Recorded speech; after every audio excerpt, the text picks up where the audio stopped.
So if you're like me, you like wearing comfy shoes when you're walking around for a whole day at a convention. So I decided to figure out how to make an EVA foam boot to use for boot covers that you can put over sneakers and it will still look okay. So the first step is, of course, I need to make a pattern for my boot.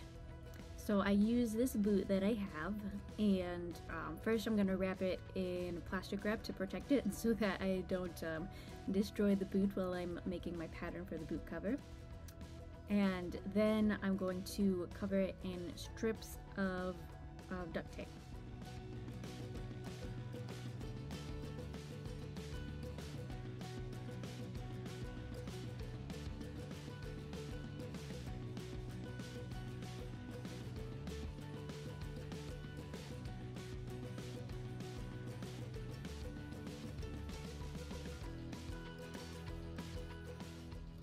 Once you finish covering the boot in the duct tape, you want to draw on seams. So what you're doing here is you're creating a pattern that you can cut out all the pieces, cut the pieces out of flat EVA foam, and then glue them together to create a three-dimensional boot. So you're basically going to add these lines all along the curves to separate any highly curved areas. You also want to make sure you add some tick marks next to each of the seams that you created because this is going to be your guide so that you know how to put it together later on. You're going to want to line up all of the little tick marks that you create. You also want to make sure that you label each of the pieces so that you can remember which one goes where, and then take a picture before you cut it apart because you want to make sure you remember how it looks when it was all put together.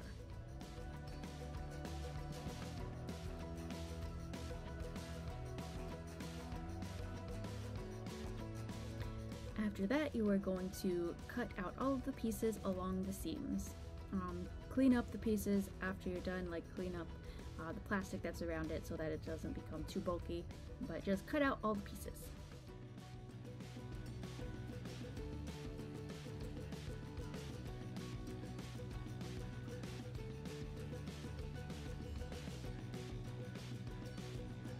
Since the pieces that you cut out of the duct tape are probably kind of messy, you want to take the time to trace them onto a piece of clean paper. It can just be plain printer paper, and then clean up the lines. Make sure to also include to transfer all of the tick marks that you created when you made the pattern. Also make sure to label the pieces just as they are labeled on your shoe.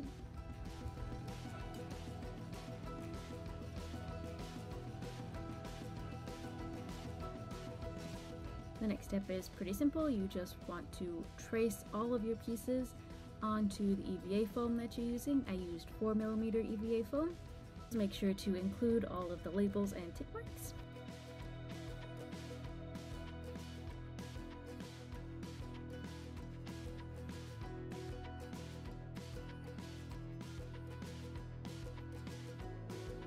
Flip the pieces over for the second shoe because these ones are all for the right shoe, and if you flip them, they'll be able to make a left shoe.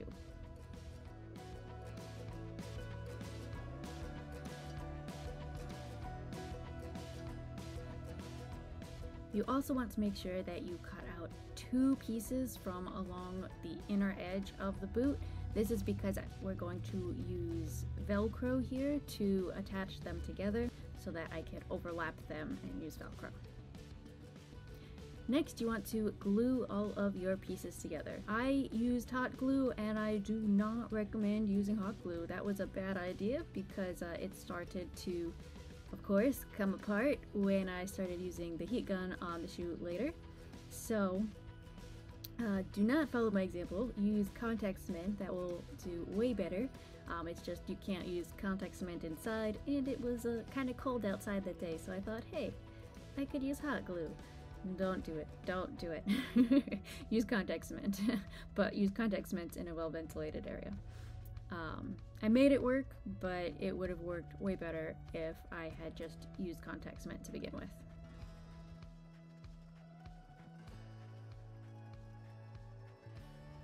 Once you have all of your pieces glued together, now you want to shape the boot into the correct shape. And for this, you're going to want to use a heat gun with your boot. Now, as I said, I do not recommend using hot glue because, as you'll see, it like starts to melt as I am shaping my shoe. So it ends up creating gaps in between the different pieces of the shoe. Using contact cement should keep that from happening, but basically what you're doing at this point is you are heating up the EVA foam, and then you are going to push it into shape. Whatever position that the EVA foam cools down in is the position that it will stay in. I use my actual boot as a guide so I can make sure that I form it around the boot and it will stay in the perfect shape. Make sure to always use a heat gun with EVA foam in a well-ventilated area because the fumes can be a little bit toxic and you don't want to be inhaling fumes.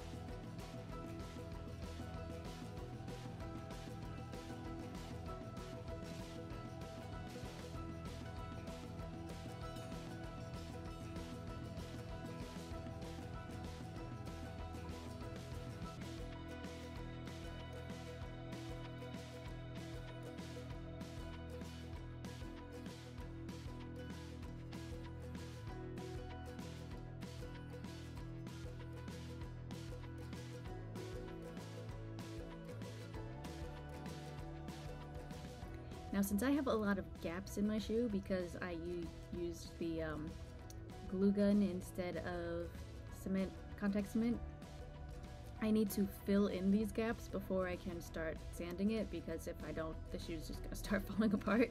So I use Quick Seal to do this. It's a caulk, basically. Normally you would use it like in a bathroom to caulk around a bathtub or something like that, but I'm using it in the gaps of my shoe to fill them in, and so I don't have to, so when I sand it later, I'm not gonna have to worry about the whole shoe falling apart.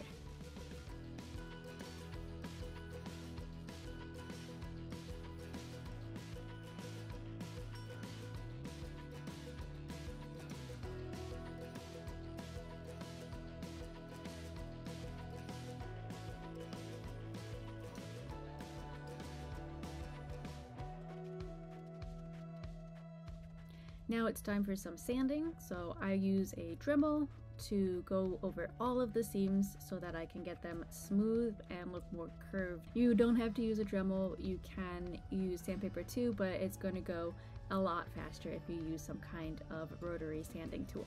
Make sure you're doing this part in a well ventilated area, and also wear a dust mask and goggles so that you don't get the EVA foam dust into your eyes, or don't inhale it either.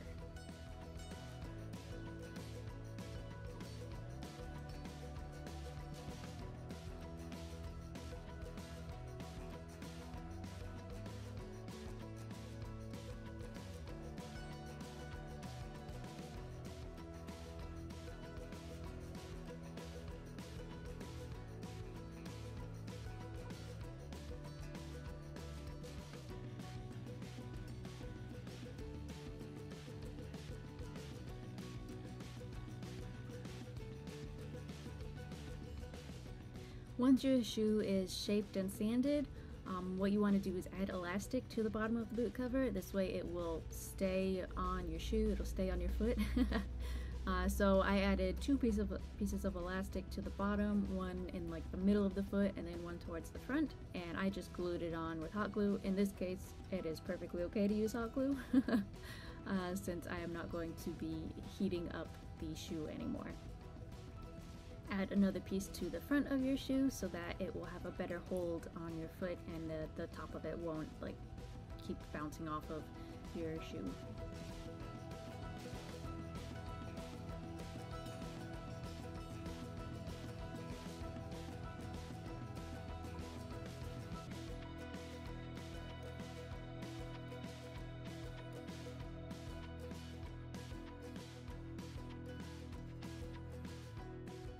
Now it's time to add that Velcro to the extra flap that you made. So I just used stick-on Velcro, adhesive Velcro, so I stuck it onto one side and then stuck it onto the other side. And you let it stay together for like 30 seconds, push it together, and then it should act, you know, just like Velcro does. You can take it on and you can connect it and disconnect it all the way around your shoe, and this will make it a lot easier to insert your foot and to place it around your shoe.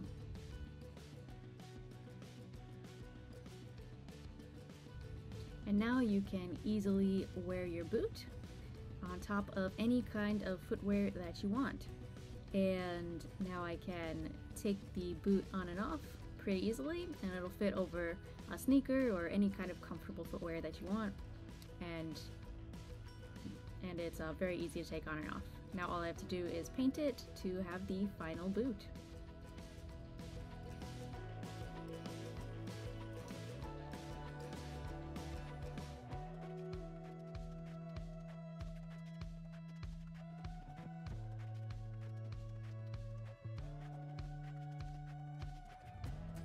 And if you want written instructions to this tutorial instead of having to like constantly scrub back through the video, you can check out my blog post that goes over this on my website. I'll leave a link for you in the description below, along with all of the products and tools that I used to create this boot.